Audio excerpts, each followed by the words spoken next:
আসসালামু আলাইকুম প্রিয় দর্শক। তাবলিগ জামাতের এই বিবদমান পরিস্থিতি বা এই দুই গ্রুপের ঝগড়া মনে হয় শেষ হয়েও হচ্ছে না। সকালবেলা একটা পোস্ট দিয়েছিলাম যে তাবলিগ জামাতের ইজতেমা ময়দানে একটি অনুষ্ঠান বলতে গেলে ইজতেমার পরিবর্তে খুরুজে মজমা হবে।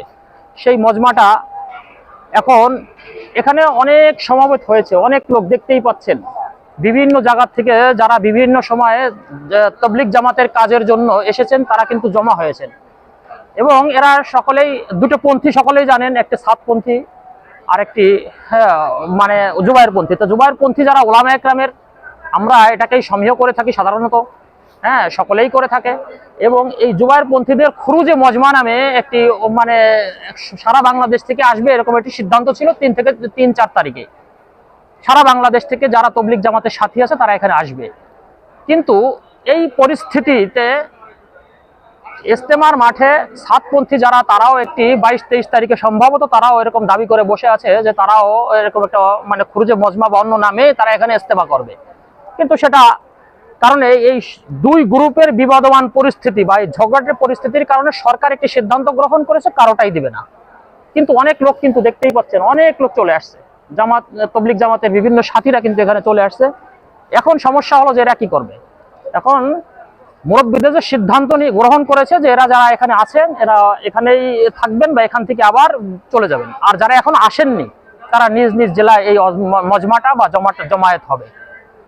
আসলে আমরা অত্যন্ত পরিতাপের বিষয়, অত্যন্ত কষ্টের বিষয় যে তাবলিগ জামাতের এই দুই গ্রুপের যে ঝগড়াটে বা বিবাদমান পরিস্থিতি, এটা একেবারে উচ্চ পর্যায়ে, সরকার পর্যন্ত এর সমাধান করতে পারছে না।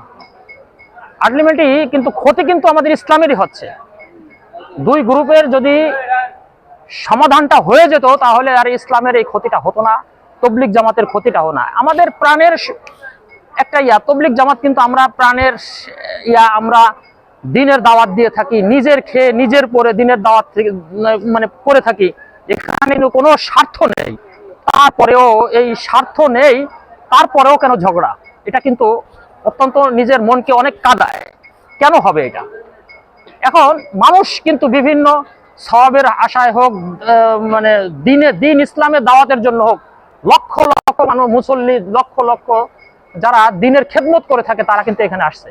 অর্থাৎ সরকারের একটা উদ্ভূত পরিস্থিতি, একটা সিদ্ধান্তের কারণে এখন সমস্ত কিছুই ভণ্ড হয়ে গেল। এটা অনেক কষ্ট পাচ্ছি, খারাপ লাগছে। তাই তাবলিগ জামাতের যারা মুরব্বী আছেন, দুই গ্রুপের মুরব্বী আছেন, আমরা চাই যে এটা সমাধান হোক এবং সরকারের উচ্চ পর্যায় থেকে হলেও এটা সমাধান করা দরকার। তা না হলে এই পরিস্থিতি, আমরা যারা একেবারেই দিনের দাওয়াত দিয়ে থাকি, এরা যারা দিনের দাওয়াত দিয়ে থাকে, এই পরিস্থিতি আমরা দেখতে চাই না। কারণ এখন তাদের কিন্তু হৃদয়টা একেবারে ভেঙে গেছে। কেউ আসছে, কেউ আবার রাস্তায় আছে, এখন দোদুল্যমান অবস্থায় আছে। কি করবে তারা? মানে যেখানে আছে সেখানেই থাকবে না এখানেই আসবে?